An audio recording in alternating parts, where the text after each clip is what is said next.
জয় শ্রীকৃষ্ণ।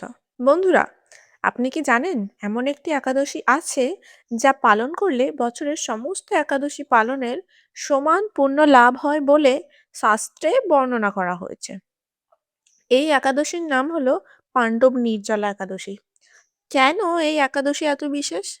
কেন ভীমসেনের নামে সঙ্গে এই ব্রতের সম্পর্ক এবং কিভাবে এই ব্রত পালন করলে ভগবান বিষ্ণুর কৃপা লাভ করা যায়? চলুন আজকের ভিডিওতে আমরা জানব পাণ্ডব নির্জলা একাদশীর ইতিহাস, মাহাত্ম্য এবং পালন পদ্ধতি। ভিডিওটি শেষ পর্যন্ত দেখুন আপনারা।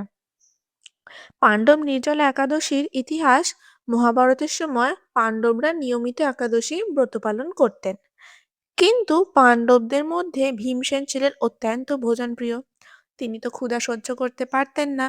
তো একদিন ভীমসেন মহর্ষি ব্যাসদেবকে বললেন, হে গুরুদেব, আমি ভগবান বিষ্ণুর ভক্ত, কিন্তু আমি প্রতি মাসে ২ বার একাদশীর উপবাস রাখতে পারি না।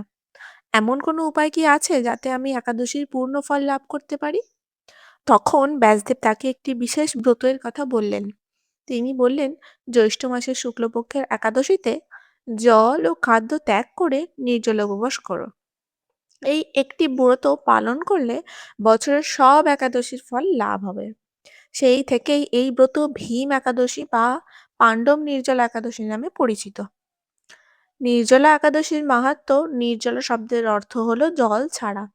এই ব্রত অত্যন্ত কঠিন বলে বিবেচিত হয়।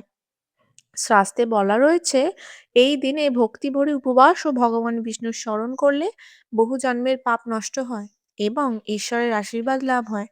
তবে মনে রাখতে হবে, শুধু উপবাস করাই যথেষ্ট নয়। সত্যবাদিতা, ভক্তি, দয়া এবং ঈশ্বরের প্রতি সম্পূর্ণ সমর্পণই এই ব্রতের আসল উদ্দেশ্য। কিভাবে পালন করবেন? ভোরে উঠে স্নান করে পরিষ্কার বস্ত্র পরিধান করুন। ভগবান বিষ্ণু ও তুলসী দেবীর পূজা করুন। ওং নমো ভগবতে বাসুদেবায় নমঃ। ভগবদ গীতা, বিষ্ণু সহস্রনাম বা হরিনাম কীর্তন পাঠ করতে পারেন। সামর্থ্য অনুযায়ী জল, ফল, বস্ত্র বা খাদ্য দান করুন। মন্ত্র জপ করুন এবং পরের দিন দ্বাদশী তিথিতে ব্রত পালন করুন। আধ্যাত্মিক শিক্ষা: বন্ধুরা, নির্জলা একাদশী শুধু উপবাসের নাম নয়, এটি আমাদের শেখায় জীবনের আত্মসংযম কতটা গুরুত্বপূর্ণ। আমরা প্রায় ইচ্ছা ও ভোগের পেছনে ছুটতে ছুটতে আত্মিক শান্তি হারিয়ে ফেলি। এই ব্রত আমাদের মনে করিয়ে দেয় যে প্রকৃত সুখ বাইরের জগতে নয়, ঈশ্বরের স্মরণ ও ভক্তির মধ্যেই নিহিত। বন্ধুরা, পাণ্ডব নির্জলা একাদশী আমাদের আত্মসংযম, ভক্তি এবং ঈশ্বরের প্রতি বিশ্বাসের এক মহান শিক্ষা দেয়। আপনি যদি ভগবান শ্রীকৃষ্ণ ও সনাতন ধর্ম সম্পর্কে আরো এমন ভিডিও দেখতে চান, তাহলে চ্যানেলটি অবশ্যই সাবস্ক্রাইব করুন। ভিডিওটি ভালো লাগলে লাইক করুন এবং কমেন্টে লিখুন জয় শ্রীকৃষ্ণ। ধন্যবাদ। আবার দেখা হবে পরবর্তী ভিডিওতে। হরে কৃষ্ণ।